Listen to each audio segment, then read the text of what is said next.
Okay, men. So, we have here two fragrances spray from Paris Scents, man. At bubuksan natin sila at bibigyan ng first impression, man. So, let's go. Bali yung order natin, man, is the F-Boy Fragrances, man. O Pacboy Fragrances spray. So, yun. Alam niya kung ano to, pre. No? Kasi pag sinabing Pacboy Fragrances, man, dalawa lang naman yan, eh. Di ba?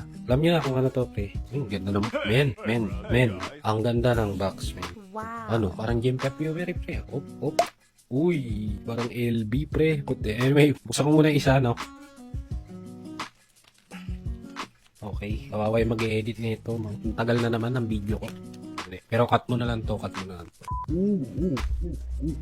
Ganun din siya, pre. Pero nasira yung taas kasi ang bobo ko nagbukas, no? Anyway, di naman importante yan, man. This is a cheapy fragrance. So, I don't care about that, man. But, man, what that bottle, pre? What that bottle, pre? Mas mga LB, oh. Anyways, so these are the two fragrances na meron tayo. So, this is the Sauvage and the Eros, man. So, I'm really excited to try it out. So, unahin ko na si Sauvage, pre.